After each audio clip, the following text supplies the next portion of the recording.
ఇక్కడే మనం ఎన్ఐటి తెచ్చాం. దానికి ల్యాండ్ కూడా ఇవ్వలేదు. తాడేపల్లిగూడెంలో, భీమవరంలో అక్వా యూనివర్సిటీ, అది కూడా ఊసేయలేదు. నర్సాపూర్ పరిధిలో బియ్యపు తిప్ప దగ్గర ఫిషింగ్ హార్బర్, ఆ పనులు కూడా జరగడం లేదు.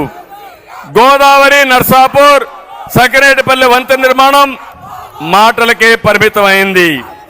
నిడదవోలు, పాలకొల్లు, తణుకులకి తాగునీరిచ్చే విద్యేశ్వరం పెండింగ్ లో పడిపోయింది. ఇవన్నీ కూడా చేసే బాధ్యత తెలుగుదేశం పార్టీ, జనసేన తీసుకుంటాం. తమిళలో ఈరోజు ఒక్క విషయం ఆలోచించండి. ప్రతి ఒక్క తల్లి ఆవేదన, ప్రతి ఒక్క అమ్మ ఆందోళన, తన బిడ్డకు ఉద్యోగులు లేని తల్లి బాధ. చదివిచ్చాం, కూలి పని చేసుకుంటున్నాం, మళ్ళా ఖర్చులకు మేమే డబ్బులు ఇవ్వాలని పిల్లల కోసం బాధపడుతుంది ప్రతి ఒక్క తల్లి. పెరిగిన ధరలతో తన కుటుంబం ఏ విధంగా నడపాలని ప్రతి ఒక్క ఆడబిడ్డ బాధపడే పరిస్థితి.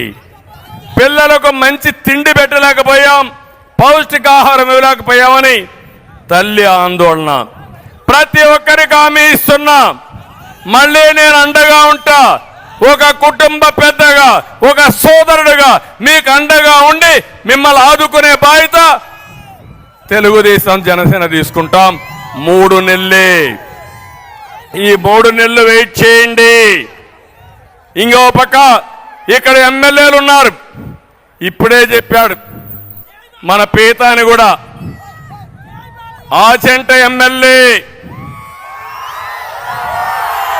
రొయ్యల చెరువు తవ్వాలంటే ముడుపులు ఇవ్వాల్సిందా లేదా?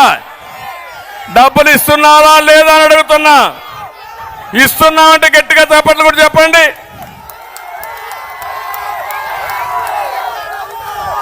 ఇంకో పక్క ఇంటి జాగాకు 50,000 రూపాయల నుంచి 1,00,000 రూపాయలు లంచం.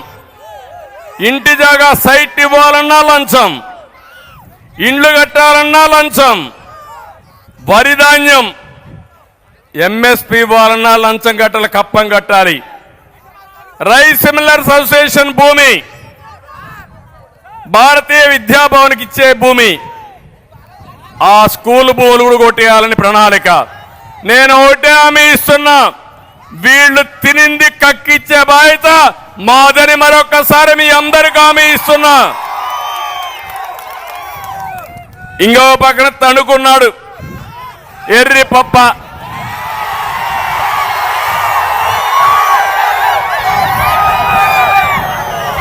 సొంత ఊళ్ళో ధాన్యం సంచులు ఇవ్వలేని ఎర్రి పప్ప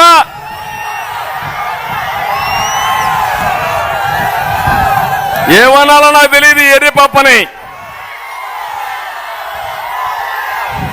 కానీ రాష్ట్రంలోనే టీడీఆర్ బండ్లో నెంబర్ 1 కుంభకోణం తణుకు నుంచే ప్రారంభమైంది. రాష్ట్రం అంతా చేస్తున్నారు. ఖబర్దార్, జాగ్రత్తగా ఉండండి. టీడీఆర్ బాండ్ల కుంభకోణం మిమ్మల్ని కక్కిచ్చే బాధ్యత తెలుగుదేశం పార్టీ, జనసేన తీసుకుంటాం. నియోజకవర్గంలో ఏం కట్టాలన్నా 5% ఈయనకి చెల్లించాలా. అది అక్కడుండే ఎమ్మెల్యే. ఇంకొక తాడేపల్లిగూడెంలో ఉన్నాడు, చిల్లర కొట్టు పెట్టేశాడు. ఏది బిల్డింగ్ కావాలన్నా ట్యాక్స్ కట్టాల్సింది, లేఅవుట్ వేయాలన్నా ట్యాక్స్ కట్టాల్సింది, అన్నిటికీ ట్యాక్స్లే. భీమవరం ఉన్నాడు గజ దొంగ, మామూలు కాదు. 52 కోట్ల రూపాయల భూమిని కొట్టేశాడు. జగన్మోహన్ రెడ్డి రిషికొండను కొట్టేసి 500 కోట్లతో ప్యాలెస్ కడితే ఇక్కడ భీమవరం ఎమ్మెల్యే ఆయన ఒక ప్యాలెస్ కట్టాడు, పోటీ పడుతున్నాడు.